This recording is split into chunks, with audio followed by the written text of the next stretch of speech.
Welcome to another episode of the Intersection Podcast, brought to you by the Georgia Tech Scheller College of Business.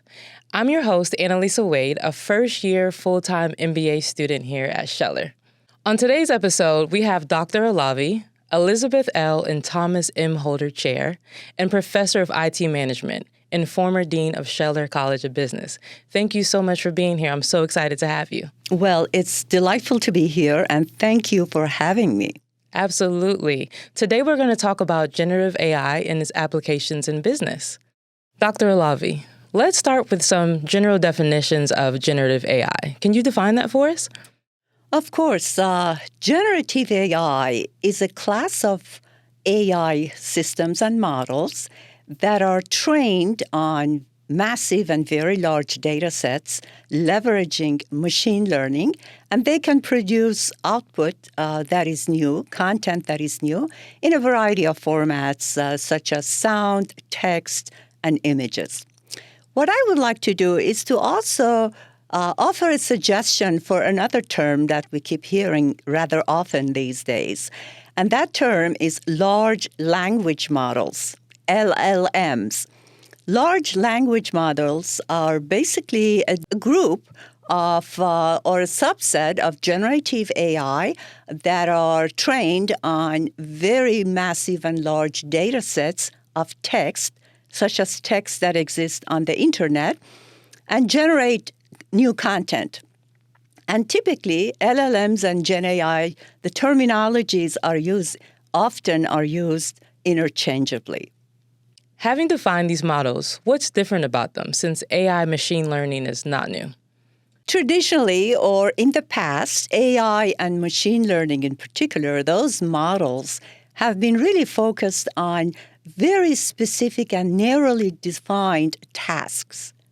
For example, they would be trained and developed to predict churn in customers, or they would be designed and developed for playing the game of Go, or they were designed or developed for preventive maintenance on equipment by predicting breakdown on the equipment. What is different and exciting about Gen AI is really that it is a general purpose and very versatile capability in that it could be applied to a variety of tasks in a variety of domains and contexts. Does all of that by processing natural languages.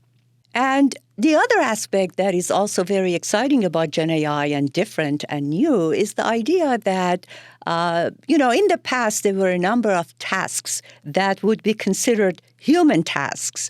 Things like generating new ideas, things like writing and storytelling, developing software code, for example, or developing a creative marketing campaign.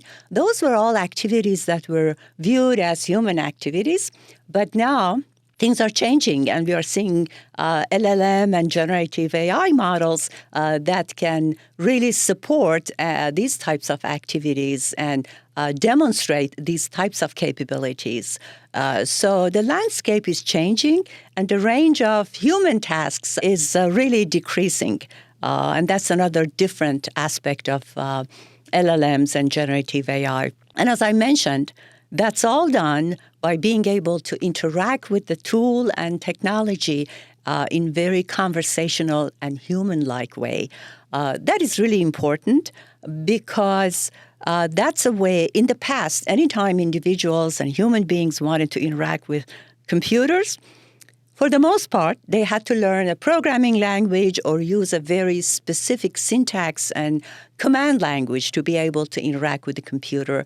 This capability of natural language processing is really going to change the way human beings use and interact with computers.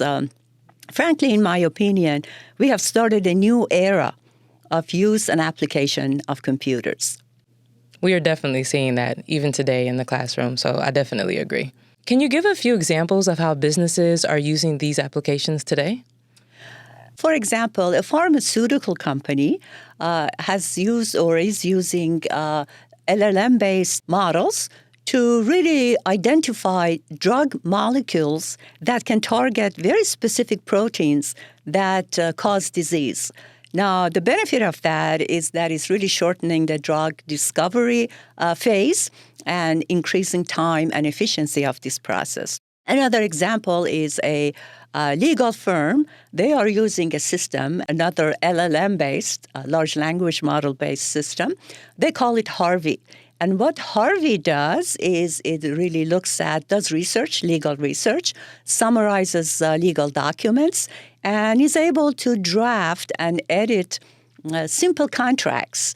Now, this has resulted in the attorneys having more time to spend on complicated legal issues and serve their clients better. Another example is Samsung, the Korean company. They have been using a generative AI capability internally. The name of that is Samsung Gus, and Gus is the theoretical mathematician that created and discovered normal distribution. And this particular generative AI is used by Samsung employees for the purpose of language translation, for composing simple emails, and for searching documents and summarizing those, really enhancing efficiency of these employees. An interesting thing is that Samsung is now planning on using generative AI capabilities in their products to make the control of their equipment smarter and make it easier for their customers and consumers to use their products and services. Again, all kinds of ideas for enhancing efficiency and productivity. And another example is some of the educational companies like Khan Academy and Duolingo also applying Gen AI in their products, which are learning support systems. And Duolingo, for example, this is a company that is used for learning foreign languages. They are using Gen AI capabilities to bring in conversational practices, role-playing with their users to help them learn the foreign language a lot faster and more efficiently. Do you want more examples? I think you gave plenty of examples. Sounds like a lot of innovation is happening with AI. That's awesome. So we gave a few examples of the current uses of AI with Samsung, Duolingo. What are some additional uses and applications of generative AI models? As a general statement, the expected benefits of generative AI and LLMs are that they enhance efficiency and productivity and innovations. And interestingly, research is providing some evidence of realizing these benefits. Can you tell us a little bit more about the research findings? For example, a research that was conducted in a software development company, Fortune 500, the agents for customer support were given a customer support system that was running on Gen AI. And those customer support systems that were using the system were a lot more efficient, and they were able to perform better and serve the customers better. Interestingly, this group of customer support agents who used generative AI system, there was lower level of turnover among them, and the customers that they served were more satisfied with the service that received. In another example, BCG, the strategic consulting firm, they provided their consultants with GPT-4, which is the large language model that most of us are familiar with. They provided some of their consultants with the tool, and another group of consultants were not given the tool. Then they gave them a task to perform, and the task was a creative product innovation task. Interesting findings were that those consultants that were given GPT-4 to use, they improved their performance after starting to use the GPT tool. And overall, the consultants who used the tool were about 40% in terms of their productivity and performance, 40% better from those consultants that did not use GPT in performing the same task. A very good showing. Another example is there were some studies that looked at software developers, and they noticed that software developers who used the generative AI model, GitHub's Copilot, they realized that they were a lot more efficient as measured by the amount of time it took them to perform a task relative to those software developers who did not use the tool. And there are, again, other studies that they have looked at professional writers. And those writers that used generative AI, large language models, they were a lot more productive in performing a writing task. So these are some key examples. But what is important to note is that with these benefits also comes some risks that one has to manage and mitigate. Absolutely. The focus of your work is on organizational knowledge management and knowledge workers. How do you feel like AI can impact knowledge workers? And maybe start by defining knowledge management. Knowledge work in general refers to the category of work that primarily consists of cognitively processing information to create value-added output. Now, of course, every job, even manual labor, requires some level of knowledge and know-how. But what is different here is knowledge work requires a lot more information and a lot more cognitive processing in terms of converting the input to the desired outputs. And Gen AI can really have a major impact on knowledge work. And this is really important. It is important because there are some estimates that about 65% of workers in the U.S. can be classified as knowledge workers. So enhancing their productivity and enhancing their creativity and innovation can potentially do a lot in terms of economy and business in general. Can you elaborate on the ways of supporting knowledge workers and give a few examples? Generally speaking, generative AI, LLMs, can support and enhance knowledge work and can support knowledge workers in three basic ways. One is by reducing their cognitive load. Second is by boosting their cognitive capabilities. And the third way is by providing information, sharing information. As knowledge workers, we are all inundated with high velocity and high volume of information. There was a study done by Microsoft, and people who participated in this study basically mentioned that, for the most part, they don't have enough time in a day to focus on the core activities of their jobs. They are constantly having to respond to emails. There's this always-on communications that they have to deal with. They have to search and summarize and look for information. They have to look at the new digital information that they constantly get in form of newsletters and other documents. So there seems to be a digital deficit. And by that, I mean a backlog of information that needs to be processed by knowledge workers.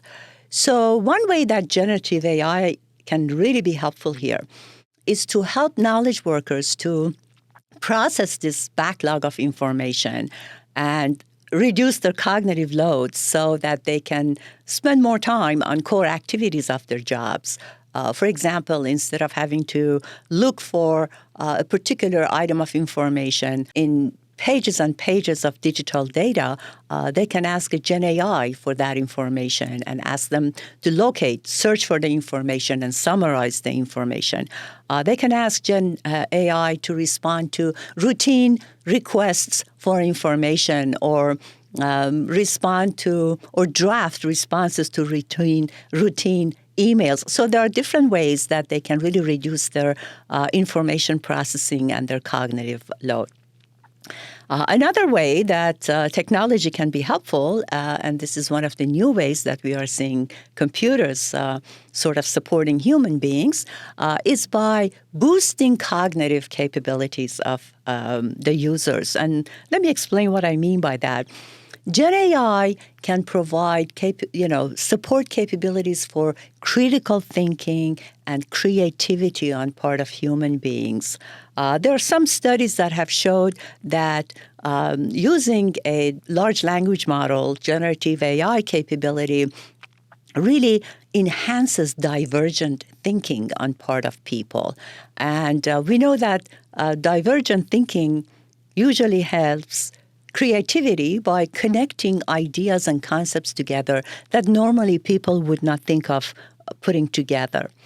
So there are ways that technology can support and enhance creativity and critical thinking by allowing people to ask deeper questions and really get to consider information that would not necessarily consider or process in performing a task. The third way that I think is important and technology can help, generative AI can help, is by sharing information. In many organizations, there's a saying that says organizations don't know what they know because information is scattered all over in various documents, in various computer files, in various people's heads.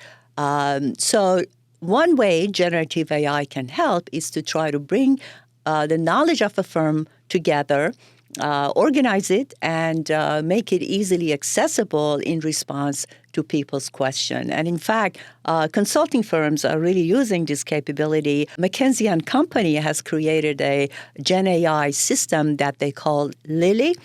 And what Lily does is exactly that. It brings together, organizes, aggregates, summarizes, synthesizes the knowledge of the firm and makes it easily available to people as they go about serving their clients.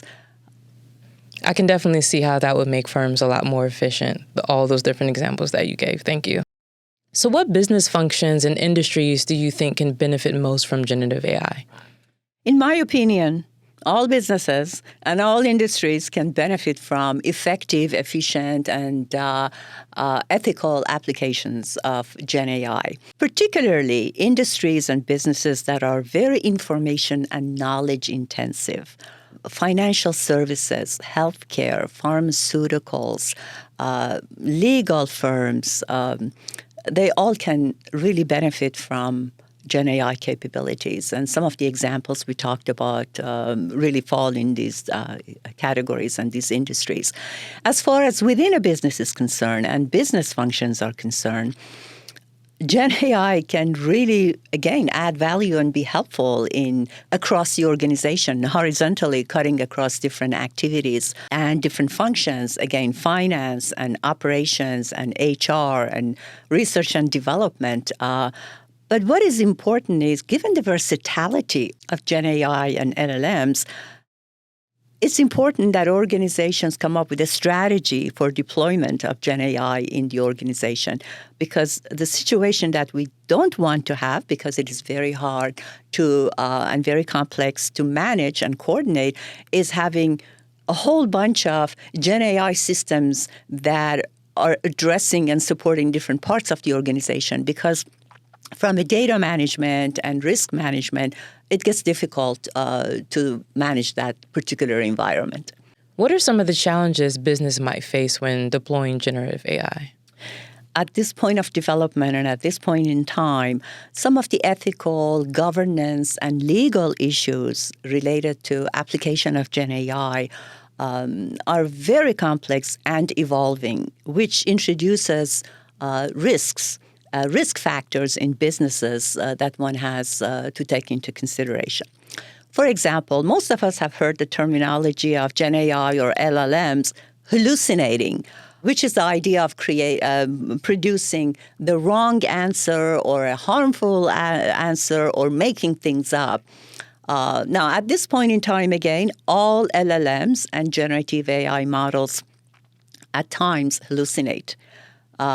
but the range varies from one tool to the next. And a study showed that the rate of hallucination can be anything from 3% to about 26%.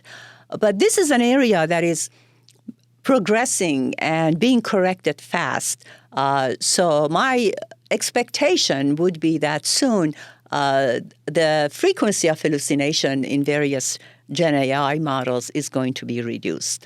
Another thing is the idea of misinformation and spread of misinformation. Some of you might have heard about this situation just a couple weeks ago where the fake nude pictures of high school girls were developed using Gen AI, and they were spread out. So there are lots of issues about this quality of output information that one needs to really control for and be aware of in terms of risk management and mitigation. There are also potential for violation of intellectual property and copyright laws, because as generative AI gets trained on all kinds of data, some of this data that they use might be copyrighted or could be infringing on intellectual property. So there are lots of issues in that arena that needs to be sorted out, and at this point are being debated and are under consideration. There are also issues around information security and privacy. Again, information leaking by using Gen AI, leaking into the public that shouldn't be out there. So there are certain risks that at this point really need to be managed and mitigated. So you mentioned a lot of risks. What are some ways businesses can overcome some of these challenges that you mentioned? Generally speaking, it is very important that businesses develop and implement and enforce approaches to responsible AI. And the idea of responsible AI is ethical and safe use of AI technologies. And there are three areas where businesses should really focus on in terms of risk mitigation. One is in the area of data management and this whole idea of quality of data. Because as I mentioned, Gen AI and large language models are trained on massive data sets. And there's a saying in computer science that says garbage in, garbage out. So if you want quality, correct information out of these Gen AI and LLM models, we need to make sure that the data that goes in is high quality. Now, Morgan Stanley has a system. They have created a system, and large language model system, for support of their advisors. And in terms of this particular system, it's just to provide them with financial and investment data so that they can serve their clients better. This system was trained on about 100,000 documents at Morgan Stanley, and they were trained to make sure very carefully that data was curated to ensure the quality of data that is going to go into the system. In fact, Morgan Stanley has a team of about 20 people that their jobs is to bring together and basically make sure that the data that goes into Gen AI system is of high quality and doesn't create and lead to the risks that we talked about in this particular area. So that's really important. And I gave you an example about Samsung that they're planning on applying Gen AI capabilities to their devices. And one of the ways that they are, for example, trying to protect the privacy of the consumer's information is to bring portions of the Gen AI model, make it on device so that the information is not sent back and forth and remains in a local fashion to protect the privacy of the consumers. So these are really important issues in the area of data management and data quality. And of course, another area that is really important is the idea of data security. Again, there are organizational policies, procedures that need to be developed in terms of data access and issues around who can access what information. The example I gave you about Morgan Stanley and their system is operating on a private cloud, and it is only available to the employees of Morgan Stanley. So again, another way of making sure that privileged and protected and private information does not leak into the public. Another area that is really important for risk mitigation in terms of what can be done is in the area of user behavior. Once you develop your policies and procedures and guidelines for that we just talked about, the next step is to educating and training users on these policies and procedures and the governance issues around use of technology. Generative AI and large language model bring tremendous power to the fingertip of individuals. Now, there's a saying that says, with great power comes what? Accountability and responsibility, right? So it is really important that the users that want to use these tools really understand what the responsibilities are and how to use these tools in a responsible and safe way. So they should be trained on what the tool can do, what it cannot do, when to use it, how to use it, and really important, really evaluate the output, not use it in a blind way. Whatever the system says, that must be the perfect answer. And in fact, again, there are companies that have created teams. Samsung calls it the red team, that the job is to really challenge and look at and evaluate the output of their generative AI systems. And again, Morgan Stanley, before they put their system into operation, they took several months to test the system with about 300 of their global advisors. And only after that, they started making it available to others. And even now, after the system has been implemented, they have selected 400 questions. They call it golden questions. And these are questions that they know what the right answer. They're not trivial questions, but they know what the right answer to these questions are. And periodically, they test the generative AI model by giving them these questions and looking and evaluating the answer. Because another point to really remember is that generative AI and LLM models, usually as a result of interacting with users, they develop and they learn. So it's important that they are evaluated on an ongoing basis, so we know that they are creating an accurate answer. That's good to know that the security of individuals and the testing is really something that's being prioritized. That's good to know. Or should be prioritized, one would say, yeah. Given your line of work as an educator, how do you feel generative AI can be used to support learning and education? Generative AI, LLMs, are particularly impactful and useful for knowledge and information-intensive industries. Now, education is highly knowledge and information-intensive, so Gen AI can actually play a key role. For example, when it comes to student-facing activities, Gen AI can, first of all, be trained with deep knowledge in a given domain, say chemistry or whatever the course might be all about. And then it can answer all kinds of questions for the instructor as well as the students, of course. It can explain concepts to students. It can give all kinds of examples about the concept. So in that sense, it's extremely useful in support of learning and knowledge acquisition. And, it can personalize the material that a student needs to learn in a way that makes sense to them, in a way that meets them at a level that they are, rather than going one size fits all. And we can think of Gen AI as a 24/7, tireless, non-judgmental tutor for students. That's huge. That's massive, especially as an MBA student. I can 100% relate to that.